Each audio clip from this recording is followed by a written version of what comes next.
Oke, bismillahirrahmanirrahim. Assalamualaikum warahmatullahi wabarakatuh. Nama saya Muhammad Andra Lutfi. Nomor NIM 12 13 13 34 dari kampus STMIC Ar-Rahma Yogyakarta. Di sini saya akan menerangkan, saya akan memperkenalkan C++. Sebelum kita mengenal C++, kita harus mengetahui struktur bahasa C++ dahulu. Yang pertama yaitu sebagai contoh,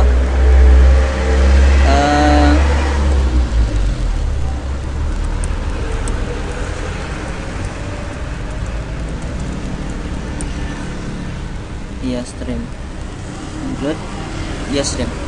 Oke. Baris yang ditandai dengan simbol pagar. Baris yang ditandai dengan simbol pagar disebut preprocessor directive. Preprocessor directive. Petugas untuk apa? Untuk mengarahkan preprocessor yang akan digunakan untuk membaca file header, atau bisa dikatakan sebagai pengatur proses kompilasi. Nah, ini fungsi pagar. Fungsi include adalah sebuah prosesor pengarah yang mengatakan kepada compiler untuk meletakkan kode dari header file iostream.h ke dalam program. Fungsi cout memerlukan file iostream.h. Jadi fungsi cout tidak akan berjalan apabila ada file iostream.h. Yang selanjutnya yaitu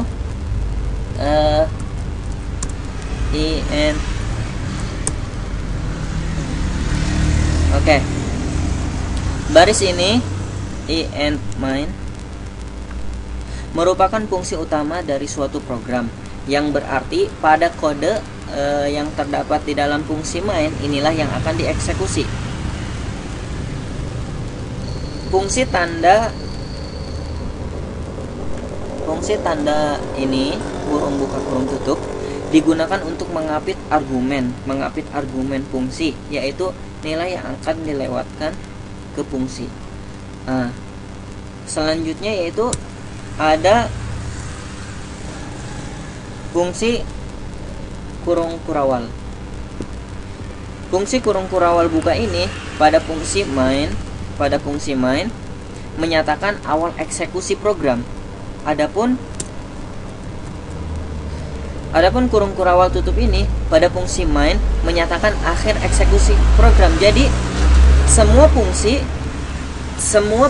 yang terdapat di dalam kurung kurawal ini, semua fungsi yang terdapat di dalam kurung kurawal ini menyatakan eksekusi dari awal sampai akhir, Nah, itu yang selanjutnya yaitu penggunaan library. Oke. Untuk contohnya yaitu cout atau cout, yaitu untuk mencetak ke layar monitor atau untuk menampilkan teks di layar monitor,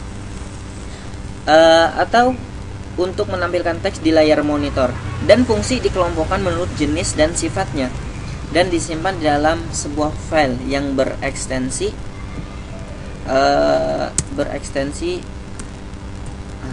.h ini. Yang selanjutnya yaitu fungsi chain atau chain.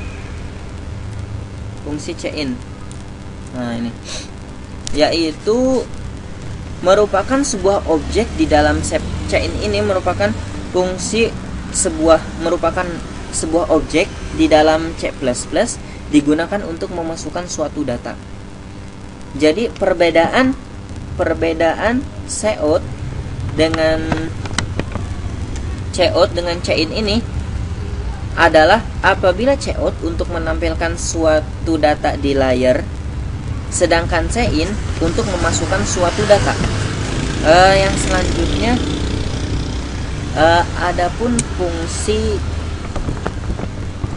fungsi ini yaitu yang diketahui sebagai operator pemasukan, insertion operator. Sebagai operator pemasukan, tanda tersebut mengatakan kepada compiler komputer agar segera menghasilkan output sesuai dengan input Anda. Kemudian yang selanjutnya yaitu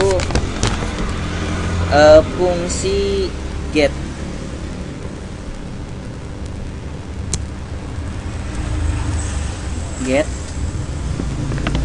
Fungsi get dan fungsi get ch.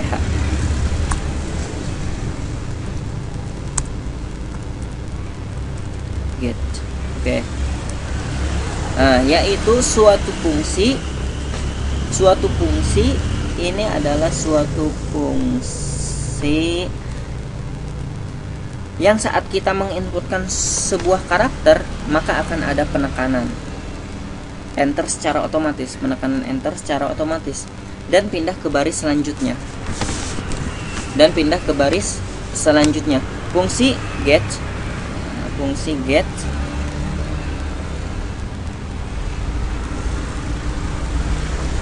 get karakter yang dimasukkan tidak akan ditampilkan pada layar, sehingga sering digunakan untuk meminta inputan password.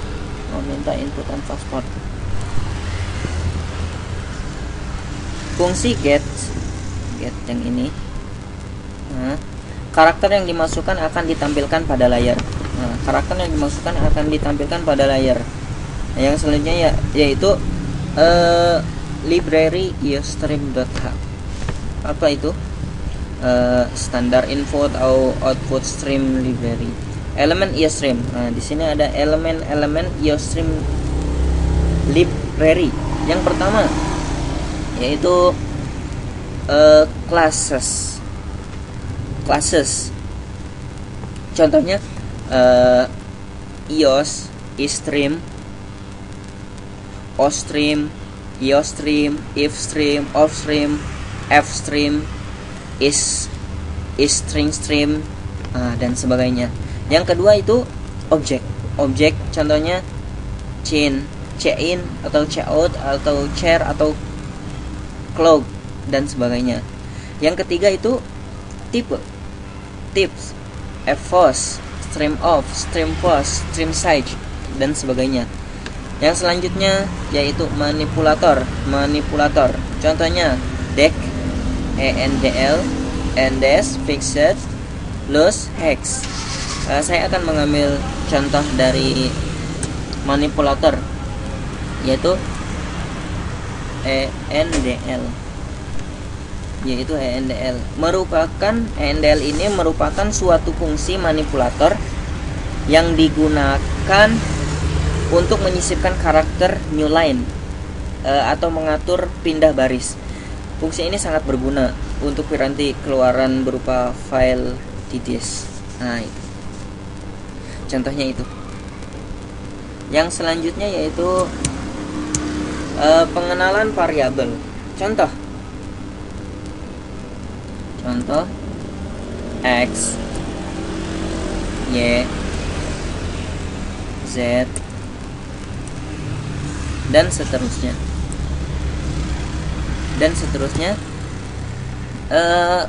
Apa yang dimaksud dengan variabel? Variabel sering juga disebut yaitu peubah atau dapat menyimpan data sementara. Variabel ini merupakan huruf atau kata atau rangkaian huruf yang digunakan sebagai peubah untuk menyimpan data sementara. Lambang pengganti atau juga bisa disebut lambang pengganti suatu bilangan yang belum diketahui nilainya dengan jelas. Itu. Contoh lain selain X, Y, Z yaitu contoh soal. Misalkan X sama dengan 5 dan Y sama dengan 3. X sama dengan 5, Y sama dengan 3. Berapakah nilai Z apabila Z sama dengan X dikali Y? Jadi nilai Z bisa diketahui apabila X 5 dan Y 3. Jadi 5 X dikali Y atau 5 dikali 3 sama dengan 15. Jadi nilai Z adalah 15. Adapun variabel mempunyai tipe-tipe di dalam C++. Dalam C++, tipe-tipe variabel dalam C++ diantaranya yaitu angka, int, long, double, real, huruf, char, string, dan yang lainnya. Itu ada banyak tipe-tipe variabel. Oke, yang selanjutnya yaitu pembukaan aplikasi input data di C++. Di sini saya menggunakan aplikasi Borland C++. Input IOStream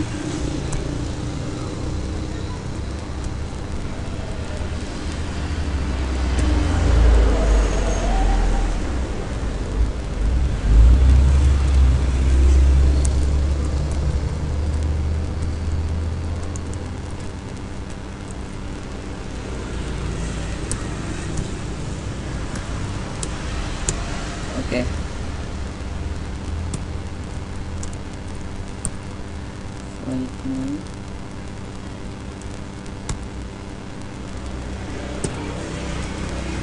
Di sini menunjukkan fungsi yang akan dieksekusi.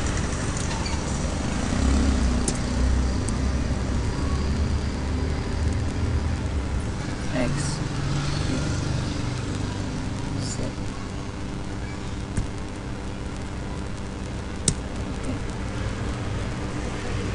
X sama dengan 6, Y sama dengan 4, Z sama dengan X plus Y. CO X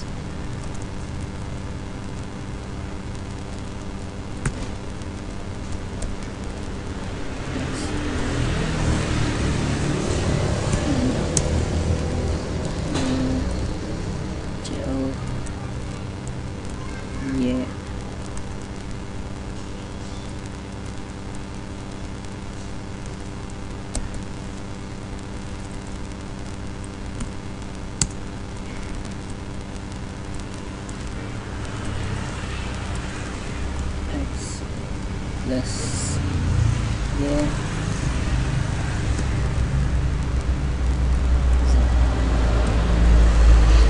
get.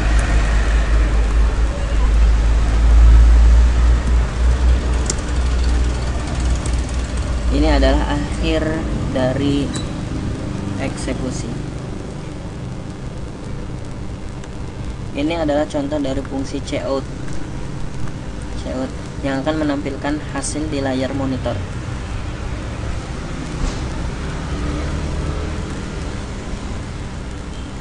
Oke.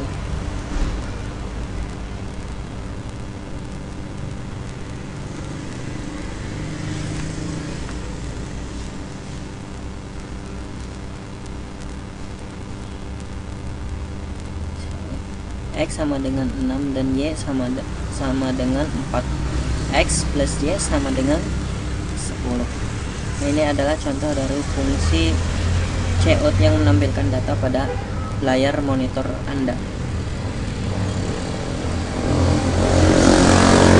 Dan ada contoh fungsi cin. Oke. Fungsi cout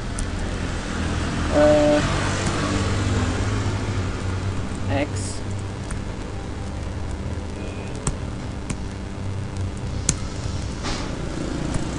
cin X cout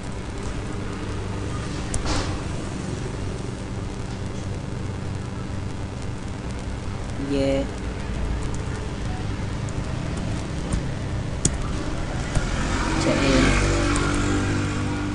Y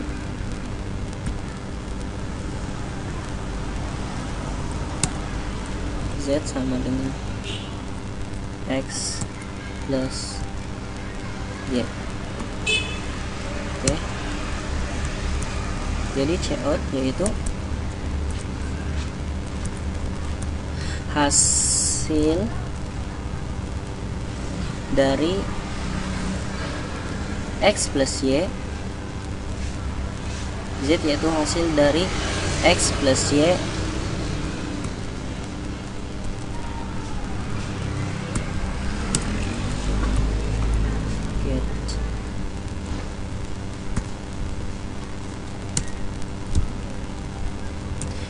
ini adalah hasil dari ini adalah contoh dari chain atau chain. Kemudian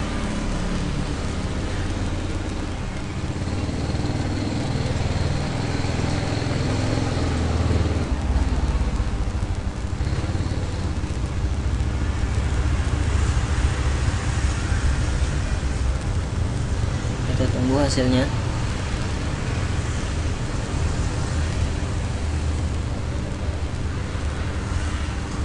Nah,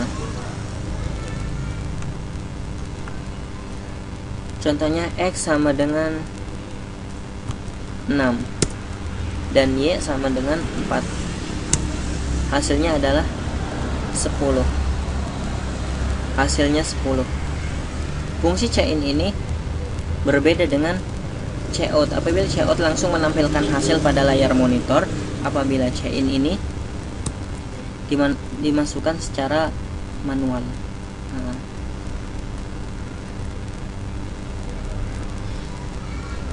mungkin hanya ini yang bisa saya sampaikan. Kurang lebihnya saya mohon maaf. Kita tahu manusia itu mempunyai banyak sekali kekurangan. Maka dari itu saya meminta maaf atas perkataan yang tidak sengaja atau disengaja, karena saya mempunyai banyak sekali kekurangan seperti manusia lainnya. Bila taufiq wal hidayah. Thanks for your attention and let's say you bye bye. Assalamualaikum warahmatullahi wabarakatuh.